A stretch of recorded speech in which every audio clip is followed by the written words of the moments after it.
Welcome, everybody, to another episode of Indie Reads Aloud. Today, MG Chris Chivers, and I know I got that wrong, Miranda is here today to read for us. She is a Canadian author who writes about faith, mental health, and authentic living. As a second-generation Canadian of Russian Mennonite refugees, she grew up surrounded by poetry and intergenerational trauma. As a former social worker, avid researcher, and student of the Bible, her writing reflects her fascination with cultural diversity and social differences. A survivor of complex PTSD, she yearns to heal hurting souls through both nonfiction and fiction. Miranda, I'm so happy to have you on the program today. Welcome. Thank you. I'm delighted to be here. I always love meeting authors who live in faraway places. And for me, even though I'm in Detroit, and Canada is right across the river, it still feels like a very far away place. So welcome. And I'm glad that I know we had some scheduling issues, so I'm glad that you stuck with me long enough so that you can come on the program. Oh, this is going to be great today. I'm looking forward to it. Me too. Can you tell me a little bit about Katrina's Dark Shadow, which is what you're going to be reading from today? How did you get the idea for this story? Where did it come from? I was in Ukraine in 2014, right after Russia annexed Crimea, and just before they shot the airplane down, sort of in between that time. And the environment at that time was full of angst of war. And it was, my grandparents had been refugees from that area during the 1920s. And seeing there were so many remnants still of war, and the atmosphere was, everybody was afraid of war at that time. And I thought, this is a story that needs to sort of be told. And there are lots of family journals that have been written about the family stories about coming out of Russia. Yeah. But, and I grew up, sort of hearing worries about communism and worries about stuff that was going on in the Soviet Union. And I thought, I really need to write a story, a fictional story about that time, to introduce a new generation of readers to what happened back then, and also the plight of refugees. And Sure. the whole Mennonite story is something that just isn't very well known, because it was a very small group of survivors from there. There's 21,000 that came out of there during the 1920s. So it wasn't a huge group, but they have a very unique story that's very different from any other Mennonites on the face of the globe. So this is where I decided to sort of birth that story there. Well, and I think fiction is just such a great vehicle to share historical stories, because it gives us that kind of gentle distance from the trauma of it, right? Fiction kind of gives us the opportunity to sit back and say, well, this is kind of true, but not so true that it's painful. Exactly. Right? Yeah. Exactly. So I think writing it in that form opens up the story for people who maybe wouldn't pick up a nonfiction book about it. Right. But in order to do the research for this, I have to read those ugly journals. I have to Sure. read the horrific stuff. But then I can pick and choose what is relevant to the book and how to distance the reader from it, so that they're not going, I can't read this because it's too gruesome. Right. So I allow that distance to happen. Absolutely. That's such a great idea. It's a great way to bring history to a new generation. Can you tell me a little bit about the piece you're going to read today? And then when you are ready, please take the microphone and read aloud. Okay. I'm going to read today from Katarina's Dark Shadow, and that's book 1 in a continuing series that I'm writing. Book 2, Katarina's Dark Journey, releases on September 3rd. So in this big piece, I'm going into chapter 12, and the background on Katarina is she grows up between ages 15 to 17 in the book. And we have her, she had a bad accident with a horse earlier in the story, and was a bit traumatized. There were some bandits that attacked the farm. So there's a worry because the rebels are increasing in number and the attacks are becoming more frequent. There's a bit of a scarcity of food in the countryside. But Katarina moves across the river to live with her sister Anna, her older sister Anna, who married a very wealthy man, and she lives a life of privilege. So we're going to see the differences in Katarina, who's a little bit takes life a little bit differently than her sister Anna, and but that's kind of the background. It's sort of before or at the beginning of the Russian Civil War in southern awesome. Ukraine. I'm looking forward to hearing this story. As I've said multiple times on this program, I am nothing more than a 6-year-old who just wants people to read aloud to her. So I'm all settled in. I got the dog on my lap. We're all ready to go. When you're ready, please read aloud. All right, let's go for it. The story starts, this chapter starts in early October 1917. I think I'll take up writing again. What do you think? Katarina paced around the room in her bare feet. The constant clicking from Anna's knitting needles was driving her crazy. You haven't been on a horse in over 2 years. Besides, you're allergic. Why would you want to? I wasn't always allergic. I managed fine when I was younger. We both rode then. We were little girls then. Now we're women. It's not proper for us. Ridiculous. I'll talk to Oleg. He can help me get back on the horse.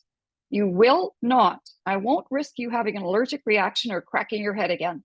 I need you by my side. I'm an abandoned wife with a baby on the way. Anna continued knitting. Abandoned? Catherine exhaled loudly through her mouth. Sorry. Fine. In that case, I'm going for a swim. It's 100 degrees in here. I'm dying. Anna looked up, her brows furrowed. What? What are you, a child? Don't be silly. It's October. The water is cold by now. Use some sense. She clicked her needles together. And it's not 100 degrees. Stop exaggerating. Well, it's hot enough that I'm sweating. And the stony pool under the bridge is rarely cold. I'll hang my feet in before I jump. If it's freezing, I won't take my clothes off. The leaves are falling. Someone could see you. There's no one around. Come with me. Let's have some fun. We could pretend to be little girls again. I'll let you push me in the water. Anna sighed and put down her knitting. Kat, I know you're bored, but please find something else to do. Mature women shouldn't engage in such childish sports. Besides, I will not risk walking down to the river in my condition. It's not safe. Then I'll go alone. Katarina threw the towel in the air, pirouetted, then hooked it before it landed. Anna rolled her eyes. Oh, no, you're not. There are too many scary vagrants passing through. They congregate on the riverbanks, squat on the fields, and rummage through the sheds. They could be sneaking around the yard for all we know. Oleg says we need to be vigilant. He caught the field master sleeping on the job. We can't let down our guard. I'll be careful. Oh, you're so rebellious. Honestly, Katarina, you have no sense. All right. If I can't talk you out of it, take someone with you. Who? Take, what's her name?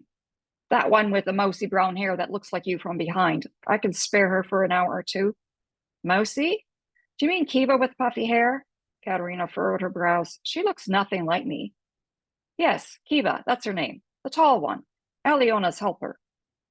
Taller than you, I suppose. Not that tall. I don't see the resemblance, but whatever. I'll take her with me, if you insist. I do insist. By the way, keep an eye out for the sheepdog.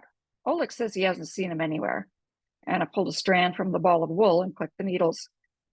Do you mean Bopsy? Did the wolves get him? Oh, yes, I suppose he meant that one. As for wolves, it's still too warm for them, unless it was a rabid one.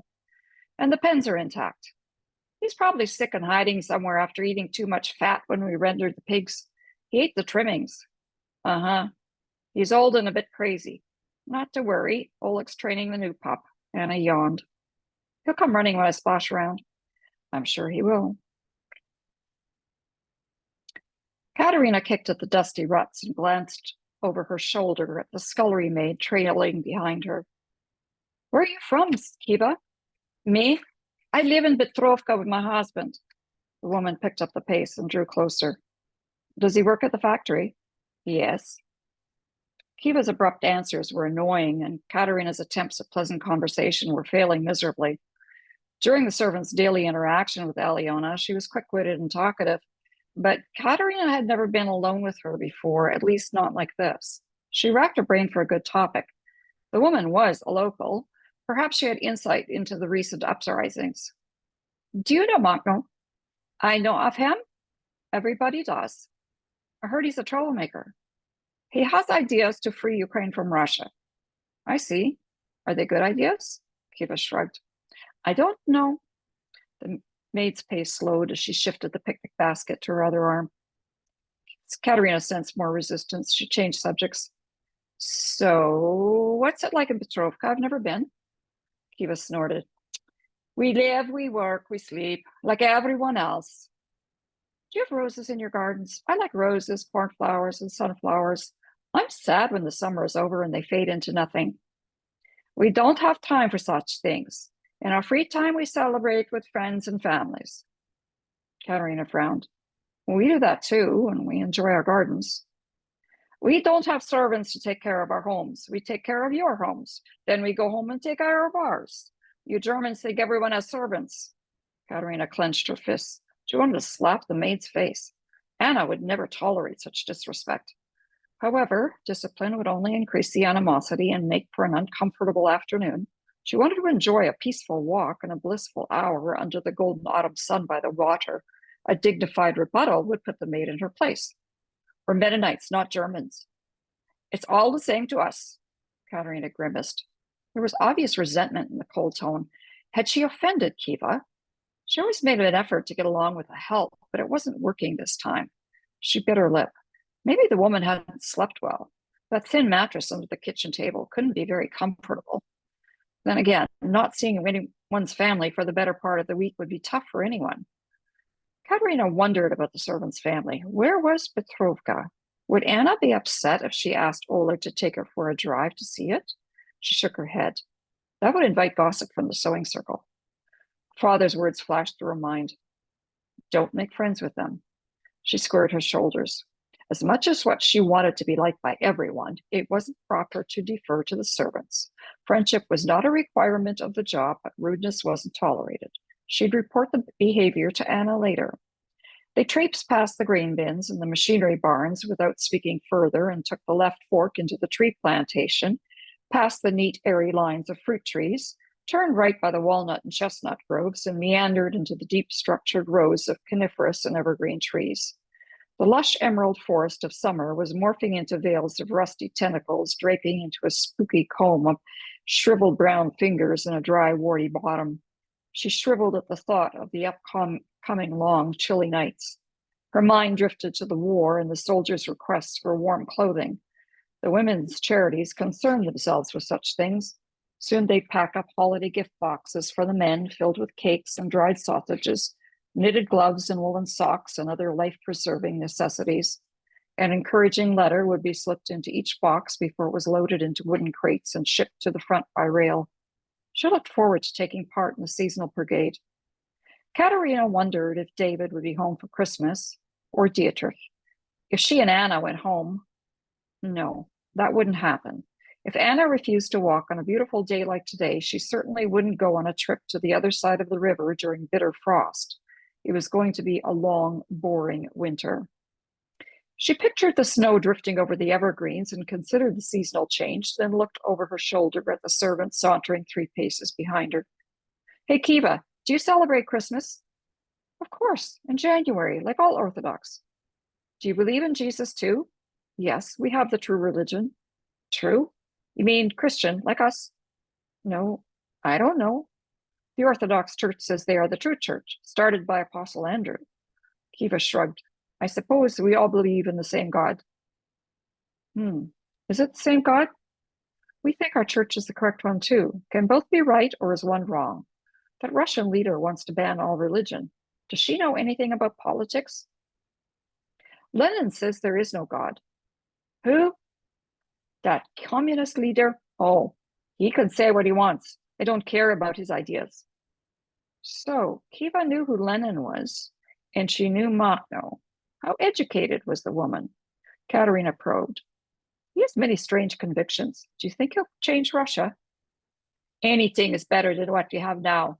The people are tired of being slaves to the Tsar. Anything is better? Katarina wondered what was so bad about the Tsar. The Mennonites appreciated the strict values of the old guard, and they were aiding in the battle to restore old Russia. Was the system so unfair to the locals? They turned the corner and exited the plantation along the Western River Trail. Katarina filled her lungs with the musty autumn air, the mixing smells of decomposing foliage and fresh water, triggering memories of the earthy scent of her father's arms after a hard day's work on the fields. Recalling the innocent times in the pristine world of yesteryear caused her to sniff again to spark another childhood image. Instead, a stinky whiff caught her nose and the daydream screeched to a halt. Vagrants, she guessed, rotting garbage on the riverbanks. She shuddered and prayed they were alone. The lure of the sparkling river pulled them to the familiar bathing spot beyond the wooden bridge. Sunlight danced, embracing the water with a shimmering hug. The liquid stream answered with a faint mist rising from its rippling surface. Hidden beneath lay a hard-packed, shallow, sandy bar encircled by a stony ridge. The current swirled around it, creating a warm, natural pool, the perfect place to fantasize and wish the world away. Katarina contemplated stripping down to her drawers to sit on the mound or rolling her skirt up above the knees and wading in. A soft, cool breeze wafting across the water suggested testing the temperature with her feet. She plopped down on the bank to remove her shoes, gazing dreamlike at the gurgling body with the remnants of summer floating along the surface. Where do you go, River? Oh, I wish I could go with you. Katarina turned to invite Kiva to join her, but noticed the maid standing rigid with her hands clutching her chest and staring into the tall grasses on the bank. Kiva, what's wrong? You're as white as a ghost. Kiva's mouth trembled. She shook her head and pointed to the marshy grasses under the bridge. There. What is it? Katarina crawled up the stony ledge and ran over to the maid. The charred remnants of a fire and scattered animal bones at the edge of the stream suggested a recent resting spot for undesirable guests. She looked up into the bulrushes and swampy pit where Kiva pointed. Her eyes followed the trail of trampled grasses to a fetid, furry heap. A chill ran down her spine and her hand flew up to her mouth. Dog. Katarina held her breath as she tiptoed around the fire pit. It's Mopsy. Kiva shadowed and touched her elbow. Your sheep, but dog. Are you sure? Gagging on the pungent smell, Katarina removed her headscarf, tied it around her mouth and nose. She crept closer to inspect the bloated dome. Black and white. The flies are buzzing. It must be days old. Look, there's a piece of wood with writing on it, Kiva pointed beside the carcass. Be careful. She added as Katarina stepped into the brown river grass. Snakes are still wide awake. Snakes and what else? Katarina inched forward, bending each marshy blade with her foot. A river rat zipped out in front. She hesitated and scanned her surroundings. How did the dog die? Could it be that infamous rebel trying to make a name for himself? Anna said to watch out for bandits. Her arms prickled with goosebumps and her knees quaked as she crept down the bloody trail. The rotting mass with a gash across its neck carried a deliberate message. The acrylic lettered board lying beside the animal left no room for misinterpretation. Go home, Kulak. Next time it won't be the dog. Katarina bit her lip to fight the brimming tears as she picked up the sign. Kiva, we have to bring this home. Can you bring it to Oleg, please? I'll tell Anna. The maid accepted the board from Katarina's shaking hands and examined the lettering, tracing the patterns with her fingers.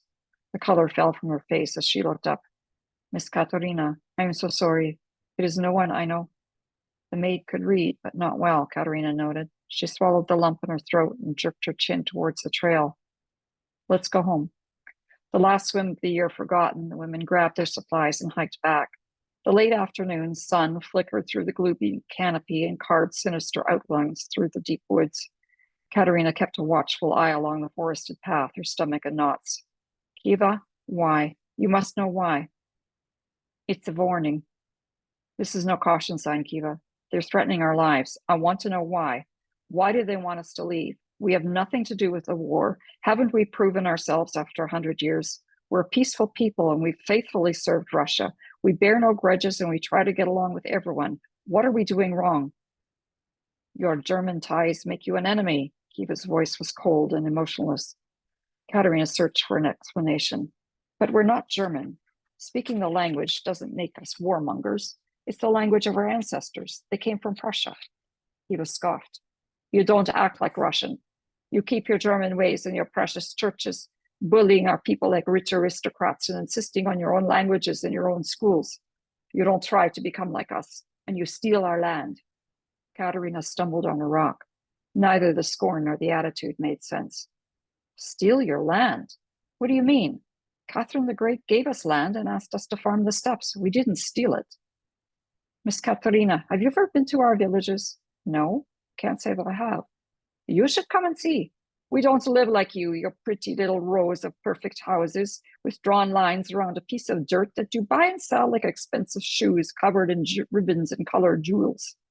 Katarina wrinkled her brow. What does land have to do with any of this? We have a saying, God is our father, the land is our mother, and nature is our teacher.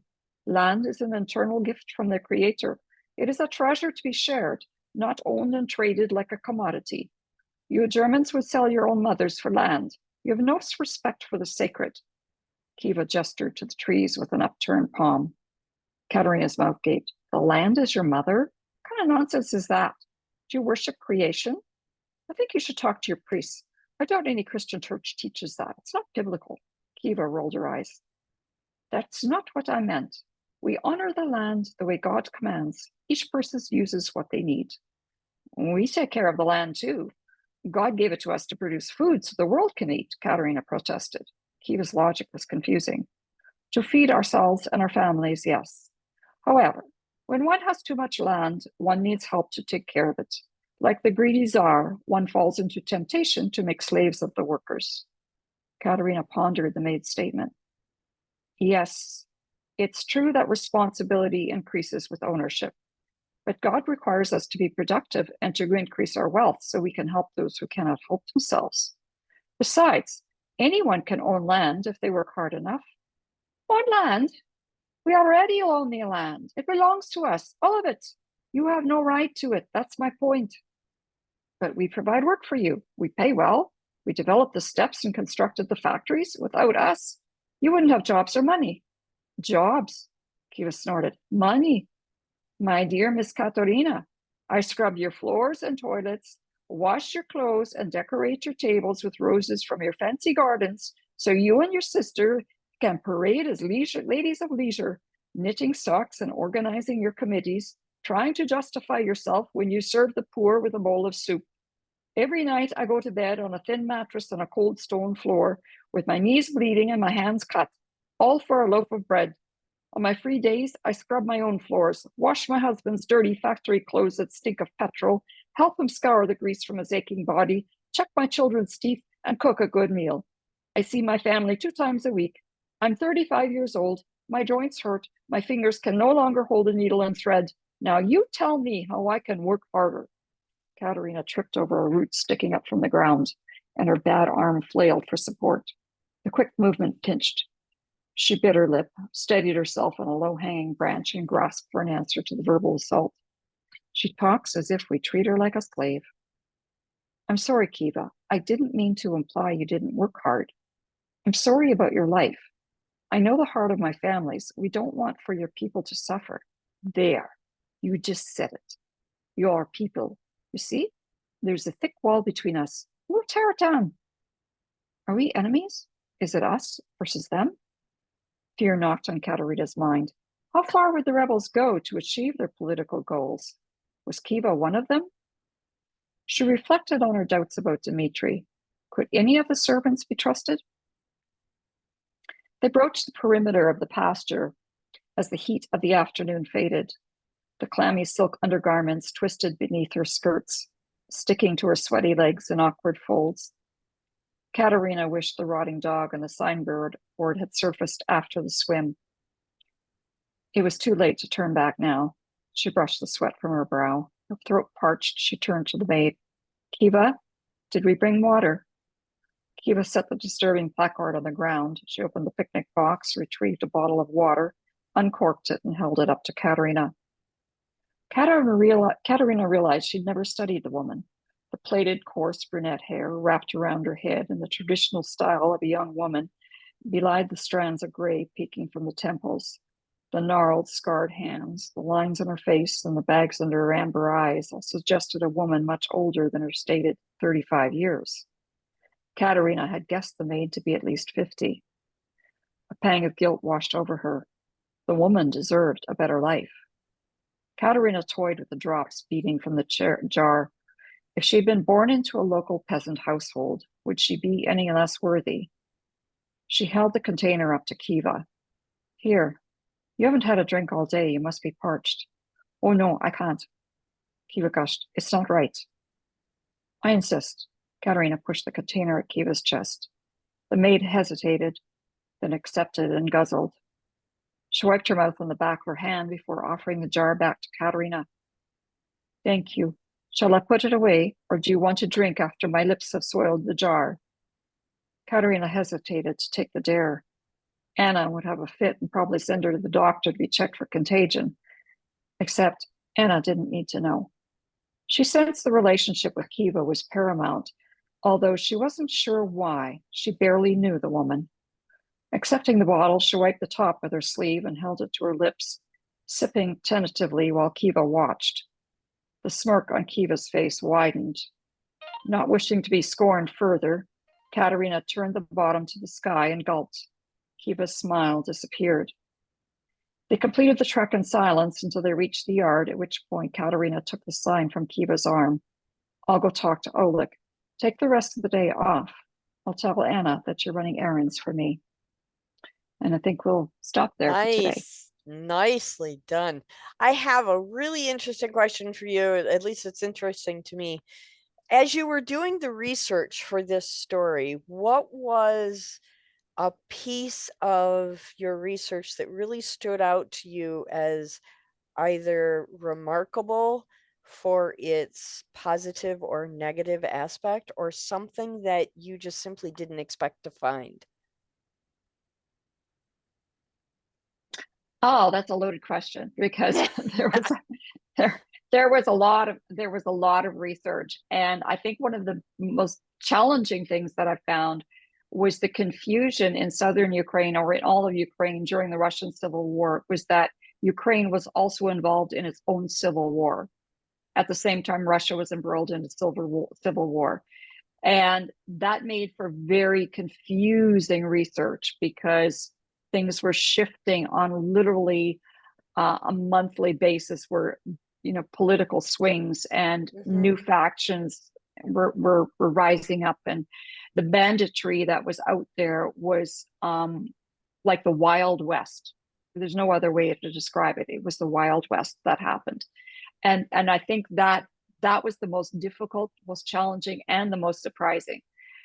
But the research around my grandparents' peers and the vigilantes that were prevalent, that the ethnic cleansing that happened during that era to my ancestors and their peers was so horrific. It was really hard. It was really hard to read it at times.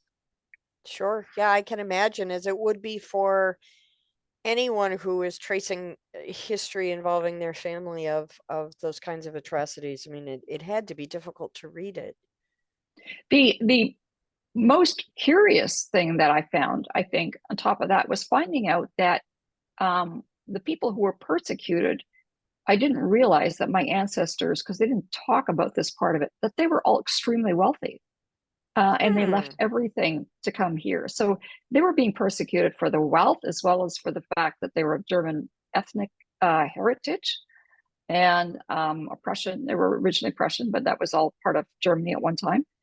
And that I was not aware of. So I was really quite surprised. Yeah, that is a curious point, that even the wealthy couldn't escape from the really negative stuff that was going on during that war. I mean, it affected everyone. Maybe not in the same measure, but it's so often in political and physical conflicts, we assume that those with the money somehow are spared. So it's an interesting thing to discover that they weren't. They weren't spared. No. No, and I think I mentioned earlier. I mean, I grew up in poverty. My grandfather took until uh, they were 1945 before they paid off their debt for their travel debt for coming to Canada, and they worked very hard, and it was and it was hard growing up like that. I mean, Sure. I grew up fairly poor, and then discovering that no, one time they were very wealthy back in the old country. They were very wealthy before they ran for their lives. Yeah, I can imagine So that could be a real surprise. I'm so glad that you came on the program today to share your thank you. work with us. I'm very intrigued and I would like to hear more. Perhaps after the next book comes out, you'll return. I certainly would love to do that. Thank you. That would be fantastic. Thank you so much again for reading to me. I really enjoyed having you on the program. Thanks for having me.